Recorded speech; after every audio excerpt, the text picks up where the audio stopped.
परिस्थितियां जैसी भी हो, हमें हमारी स्थिति भगवान में बनाए रखनी चाहिए। आज हम इस सेशन में एक ऐसी ही बात करने वाले हैं, बलराम जी और श्री कृष्ण की। तो मेरे साथ इस सेशन के अंत तक बने रहे। हेलो दोस्तों, मैं हूं राजेश आहिर और आप मुझे राजेश आहिर 369 चैनल पर देख रहे हैं। जब बलराम जी और कृष्ण धरती पर धर्म का स्थापन कर रहे थे, तब उसके सामने बहुत ही बड़ी चुनौतियां आती है, बड़ी बड़ी परिस्थितियां आती हैं, लेकिन वो कभी घबराते नहीं, ना ही उससे दूर होते हैं। बलराम जी और कृष्ण मथुरा में चैन से रहते हैं और फिर जरासंध के साथ कृष्ण की दुश्मनी हो जाती है, और इसी के चलते कृष्ण और बलराम सहित सारे यादव मथुरा को छोड़ देते हैं। जब वो मथुरा को छोड़कर गुजरात की ओर चलते हैं, तभी रास्ते में उसे बहुत ही कठिनाइयों का सामना करना पड़ता है। रास्ते में बहुत बड़े जंगल आते हैं, बहुत बरसात होती है, पानी का प्रलय आता है, बड़े जानवर आते हैं। सारी परिस्थितियां जैसी सोची नहीं थी, इतनी खराब परिस्थितियां उसके सामने उत्पन्न हो जाती है। जो गोकुल में बहुत ही आनंदित तरीके से पले बढ़े थे और मथुरा में जाकर मामा कंस का वध करके अपने आप को शक्तिशाली साबित किया था, फिर भी उसके सामने ऐसी विषम परिस्थिति आकर खड़ी हो गई, जिसकी उसने कभी कल्पना भी नहीं की। फिर बलराम जी कहना से कहते हैं कि आखिर ऐसा क्यों हुआ। तब कृष्ण अपनी मंद मंद मुस्कान के साथ बलराम जी को बहुत प्यारा जवाब देते हैं। वो बलराम जी से कहते हैं कि हम धर्म का स्थापन करने आए हैं, हम धर्म के लिए युद्ध कर रहे हैं, हम हमारी सारी क्रियाएं भक्ति के लिए कर रहे हैं। ये हमारी क्रिया है, वो एक भक्ति है, और ये हमारा जो जीवन है वो एक रास्ता है लंबा, वो कोई छोटा रास्ता नहीं है। रास्ते में तो कई परिस्थितियां आएगी, अच्छा होगा, बुरा होगा, ये क्या होगा हम नहीं जानते, लेकिन परिस्थितियां रास्ते में कई आएगी। जब बलराम जी कृष्ण से पूछते हैं कि हे कन्हैया, हम पृथ्वी पर धर्म का स्थापन कर रहे हैं, हम दुष्टों को, दैत्यों का नाश कर रहे हैं, फिर भी आज जब हम मथुरा छोड़कर जा रहे हैं और इतनी भयंकर परिस्थितियां हमारे सामने पैदा हो रही है, इतने भयंकर जंगल, यहाँ नहीं रास्ते का ठिकाना, नहीं खाने का ठिकाना, नहीं बैठने की जगह, नहीं सोने की जगह, इतने सारे लोग हमारे साथ ऐसी भयंकर परिस्थिति से पसार हो रहे हैं। कहना ऐसा क्यों हुआ हमारे साथ।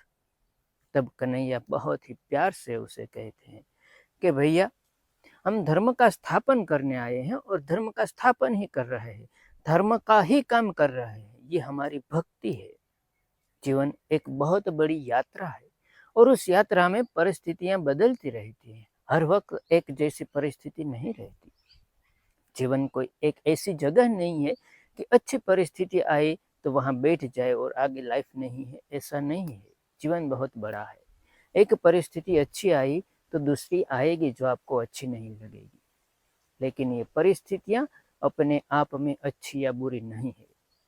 अगर हम आध्यात्मिक रूप से हमारे जीवन को देखें तो परिस्थितियां कभी अच्छी या बुरी नहीं होती, लेकिन उस परिस्थिति हमारे मन को आनंद देती है तो हमें अच्छी लगती है। कई परिस्थितियां हमारे मन को हमारी इच्छा के मुताबिक आनंद नहीं देती, तो परिस्थितियां हमें खराब लगती है। वास्तव में अगर आप आध्यात्मिक जीवन जीने का हेतु है, आध्यात्मिक जीवन की ओर आगे बढ़ रहे हो, तो फिर ये परिस्थितियां आपके लिए कोई मायने नहीं रखती। आज अच्छाई है तो कल बुराई आएगी, कल बुरी होगी तो फिर अच्छाई आएगी। ये तो जीवन का एक रास्ता है, रास्ते में चलते जाओ तो परिस्थितियां बदलती जाती है। सुबह हुई है तो शाम होने वाली है। अच्छी परिस्थिति, आपके मन को बहुत ही प्यार मिला, आपके मन को आपके जीवन जीने का बहुत ही आनंद मिला, ऐसी भी हालत आएंगे, और ऐसे हालत भी आएंगे कि आप एक एक पल काटने के लिए तरस हो गए। फिर भी हमें उस परिस्थितियों का सामना करना है। फिर दूसरा प्रश्न आता है कि ऐसी परिस्थितियां हमारे सामने आती हैं तो हम ऐसा क्यों लगता है कि ये अच्छी है, ये बुरी है, हम क्यों उसके साथ एक ही तरह से नहीं रह सकते। तब भगवान श्री कृष्ण उस बात का जवाब देते हैं कि आप अपने मन में सदा ही अपने ईश्वर को रखो, उसकी कामना करते रहो, उसका नाम लेते रहो और उसके लिए काम करते रहो। यही आपकी भक्ति है। आपका हर एक काम ईश्वर के लिए समर्पित कर दो, आपका हर एक काम का उद्देश्य आखिर में ईश्वर को सौंप दो। तभी जाके ये परिस्थितियां आपको परेशान नहीं करेगी और आप जीवन का सच्चे मायने में आनंद उठा सकेंगे। कान्हा का ये जवाब सुनकर बलराम जी की सारी द्विधाएं दूर हो जाती है। आगे अपने जीवन की और भी परिस्थितियों के लिए वो तैयार हो जाते हैं। दोस्तों, हमारे जीवन में भी कई ऐसी परिस्थितियां आती हैं।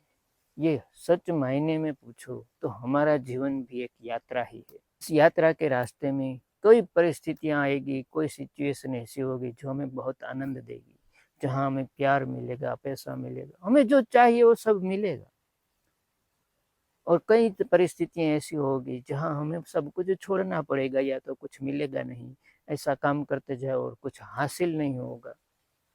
तब हम बड़े निराश हो जाते हैं कि ऐसा भगवान ने हमारे साथ क्यों किया। ऐसा भगवान ने नहीं किया। ये जीवन है, जीवन यात्रा में ये सब साथ चलता रहता है और उसको हमें स्वीकारना पड़ता है। उसे हमारे साथ लेकर उस बात को और ऐसी परिस्थितियों को हम अपने साथ स्वीकार कर आगे चले। जो है वो हरी इच्छा, जो होगा वो भी हरी इच्छा। हम है केवल भगवान को साथ रखकर सारे कर्म करना और कर्म का सारा फल ईश्वर को देना। अच्छा कर्म किए, अच्छा फल मिले वो भी ईश्वर की मेहरबानी, कर्म किए बुरे फल मिले वो भी ईश्वर की मेहरबानी। तभी जाके हम परिस्थितियों को अपने ऊपर हावी नहीं होने देते और परिस्थितियां हमारे कंट्रोल में रहती हैं और हमारा जीवन भी हमारे काबू में रहता है। दोस्तों, भगवान श्री कृष्ण और बलराम का ये संवाद आपके जीवन में भी कुछ उपयोगी हो सके, कुछ काम आ सके, आपकी परिस्थितियां समझने में मददरूप हो सके, तो मैं अपने आप को भाग्यशाली समझूंगा। जय श्री कृष्ण। स्वस्थ रहो, खुश रहो।